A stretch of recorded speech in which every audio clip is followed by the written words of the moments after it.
खुदावन यीशु मसीह नासरी के नाम से आपको सलाम। थैंक यू वेरी मच हमारे साथ ज्वाइन करने के लिए इस सीरीज में जिसका नाम है जेनेसिस द बिगिनिंग। सिलसिलेवार हम लोग चर्चा कर रहे हैं खुदा के उसूल और नियम और सिद्धांत जो उसने इस पहली किताब में स्टैब्लिश किए और through out the Bible they were followed by these prophets, apostles and people of God. आज हम बात कर रहे हैं 48th चैप्टर की। 48th चैप्टर बहुत इंटरेस्टिंग है। याकूब बहुत बुढ़ा हो गया है और बहुत बीमार है एंड मे बी उसका बहुत कम समय बचा हुआ है। किसी ने बताया यूसुफ को कि तेरा बाप बीमार है, जाओ जाके उससे मिल ले। यूसुफ अब एक बड़ा व्यक्ति है, मिस्र में ये प्रधानमंत्री बन गया है, खानदान है इसके पास, इसकी पत्नी का नाम आसनत है, इसके पास 2 अच्छे बेटे हैं, एक का नाम मनस्से है, एक का नाम इफ्राइम है। और ये अपने बच्चों को लेकर के hearing this that his father is sick उन्हें विजिट करने जाता है और चाहता है कि पापा मनस्से और इफ्राइम को देख लें। बड़ा अच्छा एक नैरेटिव है ये। और लिखा हुआ है वो अपने बुढ़े और कमजोर बाप से मिलने के लिए उनके पोतों को मतलब अपने बेटों को लेकर जाता है।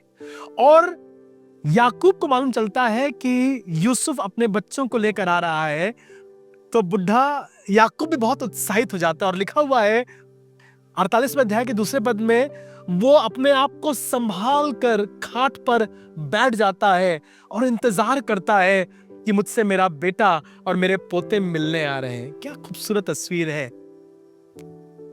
The son is excited to go and meet his father along with his children, and the old grandfather is excited to meet Joseph and his children.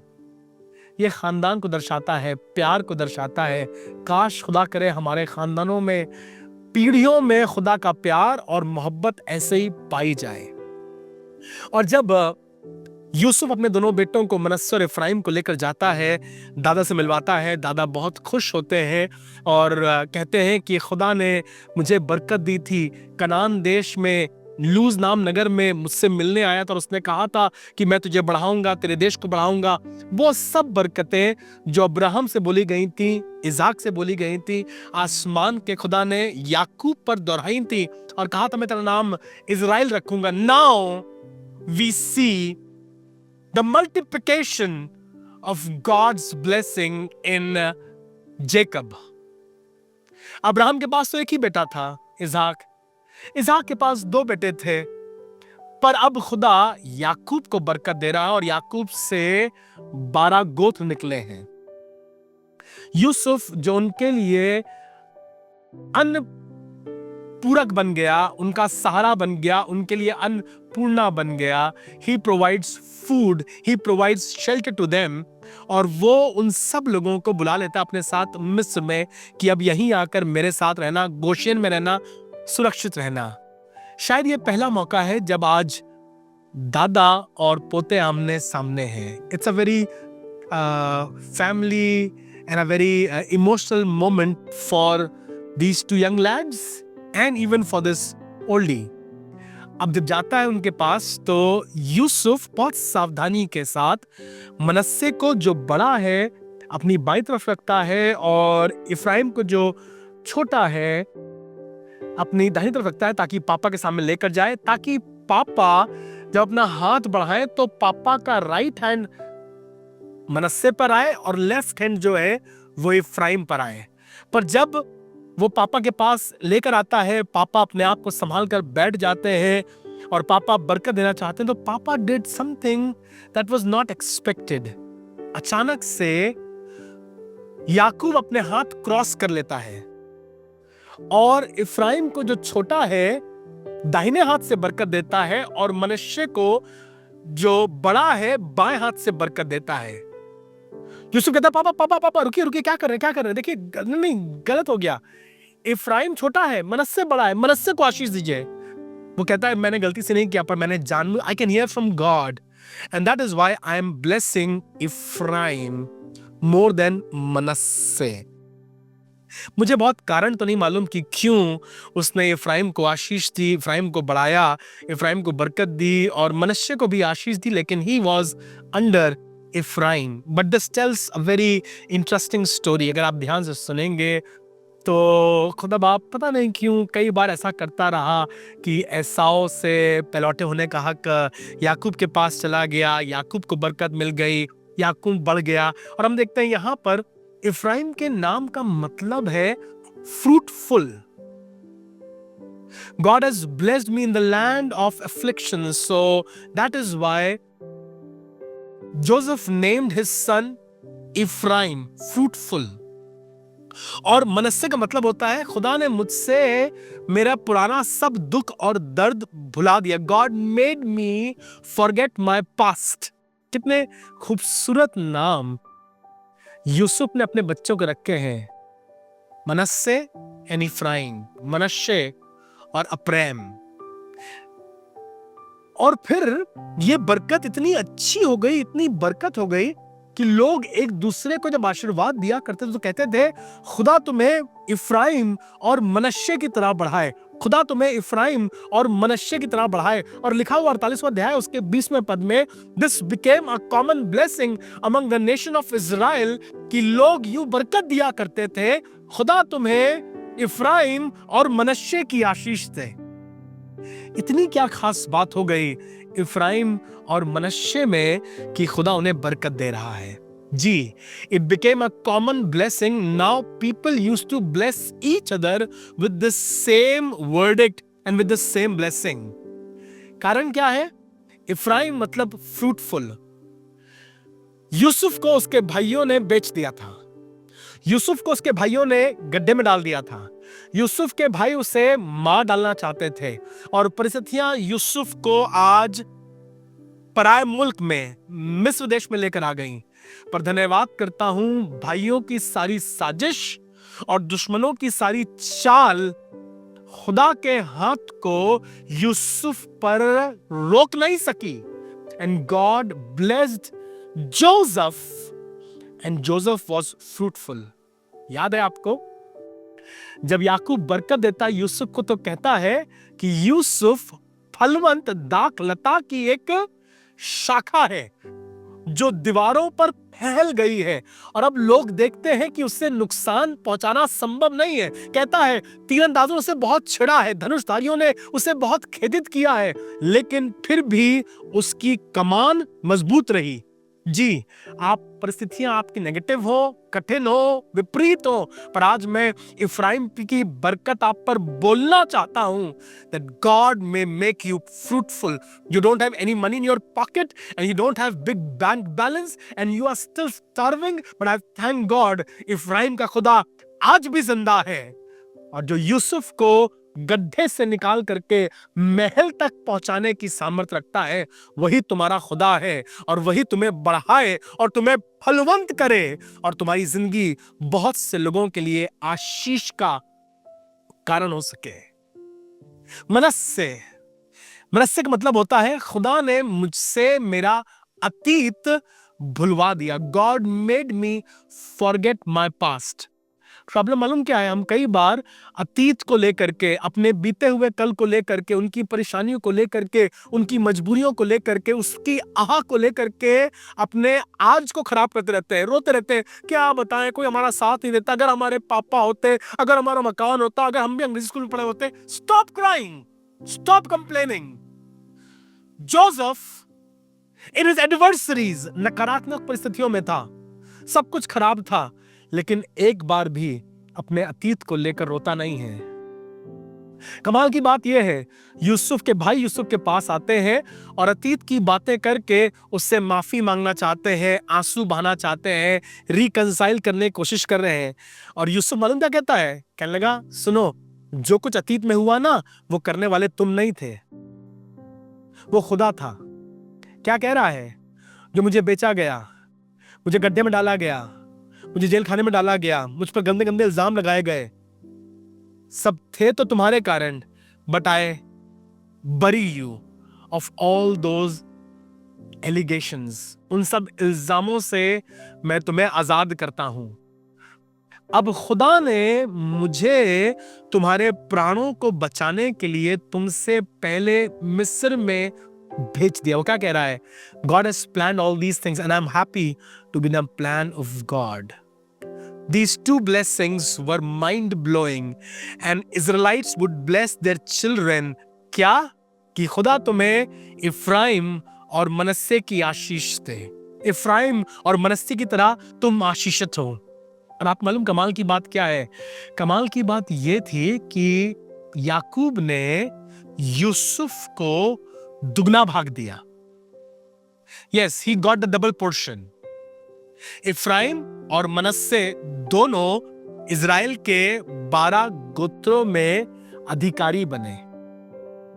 अगर आप बाइबल ध्यान से पढ़ेंगे तो आपको मालूम चलेगा कि जब देश बंट रहा था, जब वो लोग आकर के कनान में बसने लगे, तो याकूब ने कह दिया था कि अब मैं इफ्राइम और मनस्से को अपने बेटों की तरह कबूल कर रहा हूं। मतलब वैसे तो यूसुफ को एक हिस्सा मिलना चाहिए, अगर 12 हिस्से बटेंगे तो सबको एक मिल रहा है, यूसुफ को एक मिलना चाहिए। पर अब मैं यूसुफ को नहीं, पर यूसुफ के दोनों बेटों को हिस्सा दूंगा। मतलब मनस्से को एक हिस्सा और इफ्राइम को एक हिस्सा। That means Joseph gets the double portion. जी, जब आप खुदा के लिए दुख उठाते हैं, खुदा के लिए आंसू बहाते हैं, खुदा के लिए कठिन रास्तों से गुजरते हैं, तो खुदा उन सब बातों को लिखता है। और आपको बताऊं, इंसान गलती कर सकता है, calculators can make mistake, but God's calculator and God's record are always right. वहां कीड़ा रिकॉर्ड्स खराब नहीं करता है, वहां आग जला नहीं पाती है, वहां के कंप्यूटर्स में एरर नहीं आता है, मेल फंक्शनिंग नहीं होती है, क्योंकि आसमान खुदा हर चीज का हिसाब रखता है। यूसुफ, तेरे दुख और तेरे पीड़ा का, तेरे दर्द और तेरे आंसुओं का, तेरी वफादारी और तेरे ईमान का खुदा ने पूरा पूरा हिसाब रखा है, और तेरा खुदा तुझे उसका दूना बदला दे। ये बरकत रूत को बोली गई थी। बोआज ने कहा था, खुदा ने तेरे सब कामों का हिसाब रखा, और जो कुछ तूने अपनी सास नओमी के साथ किया गया है, खुदा ने उसे देखा है, और तेरा खुदा तुझे उसका दूना बदला दे। He is a God who blesses us in double measure. दुगनी आशीष देना चाहता है। जब इजराइल के 12 गोत्र कनान में आके बसते हैं, तो सबको एक एक भाग मिलता है। लेवियों से कहा गया था, तुम लोगों में छिटक कर रहना, पर बताया गया एक भाग मनस्से का होगा और एक भाग इफ्राइम का होगा। That means Joseph and his generation gets the double portion. यशाया उसका 43वां अध्याय उसका 18वां पद हमें इनकरेज करता है, और यशाया कह रहा है, अब बीती हुई घटना का स्मरण मत करो। कई बार जो बीत जाता है ना, हम उसको लेकर बहुत बैठे रहते हैं, बहुत रोते रहते हैं। एक्सीडेंट हो गया, गाड़ी टूट गई, हड्डी टूट गई, नुकसान हो गया। Stop doing it. जो हो गया सो हो गया, जो बिगड़ गया वो बिगड़, अब नहीं बन सकता है। पर उस पर अगर आपके आंसू बहाने से, अगर आपके रोने से, चिल्लाने से वो बन जाए, तो आप करिए। पर अगर आपके रोने से बन नहीं रहा है, आपके रोने से सुधर नहीं रहा है, आपके रोने से संवर नहीं रहा है, तो क्यों अपने आंसू बर्बाद कर रहे हो? तो क्यों टाइम वेस्ट कर रहे हो? यूसुफ हमें सिखा रहा है अपने बेटे मनस्से का ये नाम रख करके, देखो मेरे साथ बहुत बुरा हुआ था, सब मेरे खिलाफ थे, मेरे अपने भाई मेरे खिलाफ थे, जिसके घर में मैं नौकरी करता था वफादारी से वो मेरे खिलाफ था, जो मुझे बहुत चाहती थी और कहती मैं तुम्हें बहुत प्यार करती हूँ, तुम्हारे बिना जिंदा नहीं रह सकती, वो भी मेरे खिलाफ हो गई। जेल खाने में जिसके मैंने सपने का अर्थ बताया, वही मुझे भूल गया। Everybody forsook me, but I don't remember my past. God was with me and he made me forget all the evils of my past. So don't hold back to the past curses. Don't hold back to the past hurts. पुरानी चोट, दर्द, दुख, शिकायत को लेकर बैठे मत रहो। धूल झाड़ो, आगे बढ़ो। खुदा ने तुम्हारे लिए आशीष रखी है। और उसने अपने बेटे, दूसरे बेटे का नाम रखा फ्रूटफुल, फलवंत। देखो, मैं शिकायत नहीं कर रहा हूं, पर मेरे खुदा ने मुझ पर कितनी मेहरबानी करी है कि मुझे पराये देश में, मुझे इस देश में जहां मैं गुलाम बनकर आया था, जहां मेरे हाथों में हथकड़ी और पैरों में बेड़ियां थीं, 20 चांदी के सिक्कों में बेच दिया गया था और फिर मजदूरी करने के लिए पोतीपर के घर में लाके डाल दिया गया था और उसके यहां भी इल्जाम लगाकर जेल खाने में फेंक दिया गया था। मेरे खुदावंद ने मुझे कितना बढ़ाया है, कितनी आशीष दी है। आज मैं फिरौन के साथ तक शेयर कर रहा हूं और इस पूरे देश में बिना मेरी मर्जी के कोई अपना हाथ तक नहीं ला सकता। He is a man who has learned to thank God in difficult times. Yusuf हमें सिखा रहा है, अतीत को लेकर रोना बंद कीजिए और वर्तमान की बरकतों को देखकर खुदा का शुक्र करना शुरू कीजिए। और मेरी दुआ यह है कि तुम भी इफ्राइम और मनस्से की आशीष अपने साथ लिए चलो। Stop crying, stop talking about the past hurts and past griefs. Rather start thanking God for what he is doing right now. जब यीशु मसीह ना इस जमीन पर थे और उन्हें पकड़ लिया गया और उनके ऊपर बहुत सियासत हो रही थी, तो याद है पतरस पीछे पीछे चल रहा था। यीशु मसीह ने कहा था, तू 3 बार मेरा इनकार करेगा। और इससे पहले कि मुर्गा बांग देता उस रात, पतरस ने 3 बार यीशु मसीह का इनकार कर दिया। ना सिर्फ इनकार किया, पर धिक्कारने लगा, श्रापित कहने लगा यीशु मसीह को। Jesus looked at Peter and Peter was totally broken. उसके बाद से यीशु मसीह और पतरस की कोई बातचीत नहीं हुई। यीशु मसीह को सलीब पे चढ़ा दिया गया। He was punished. He died on the cross. And now Peter, in his guilt, अपने आप को कचोट रहा है, लज्जित महसूस कर रहा है, अपमानित महसूस कर रहा है, बहुत दुखी है। और पीटर बहुत इमोशनल बीइंग था। He is not able to come out of it कि मैंने इनकार कर दिया। अपने आप को बहुत कर्ज कर रहा होगा। जब यीशु मसीह जी उठे तो कहते हैं, पतरस को जाके बताना। He comes to meet Peter because he wanted rest to know and also Peter. You know what? He forgives and he forgets. Oh Joseph, तुम कमाल हो। तुमने अपने भाइयों को माफ कर दिया और उनके सब बुरे कामों को, बुरे व्यवहार को भूल भी गए। जी, ये यीशु और यूसुफ के जीवन की खूबसूरती है। That both of them forgets and forgives, forgives and forgets. आज भी अगर तुम चाहते हो यूसुफ की तरह और यीशु की तरह बुलंदियों तक पहुंच सको, फलवंत हो सको, तो सिद्धांत ये है, forgive. उन्होंने बुरा किया, उन्होंने गड्ढा खोदा, उन्होंने धकेल दिया, उन्होंने बेच दिया, उन्होंने इल्जाम लगाया। Just forgive and then forget.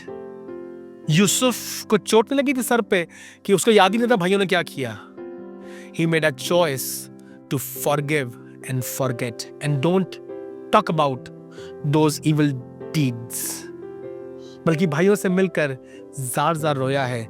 जिन भाइयों ने बुरा किया, उसके पास मौका था उनसे बदला लेने का, पर उसने अपनी भलाई को उन पर जाहिर किया। You know why?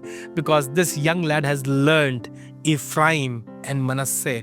और मेरी दुआ ये, हर एक जो मेरी आवाज सुन रहा है, उस पर इफ्राइम और मनस्से की आशीष आकर ठहर जाए, ये बरकत आकर ठहर जाए, क्रॉस हैंडेड ब्लेसिंग्स आप पर आकर ठहर जाए, that God may make you fruitful in the land of adversaries and may God help you forget the past, the evil, the wicked things have tried against you and you may glorify God.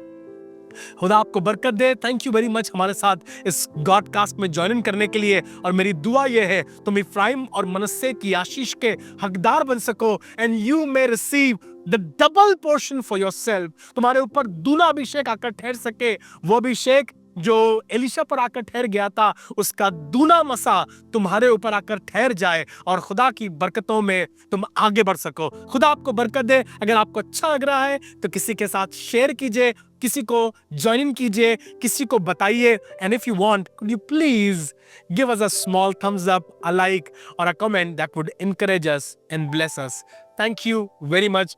Glory to God परिवार और assembly of believers church की तरफ से आपको बहुत बहुत शुभकामनाएं। God bless you.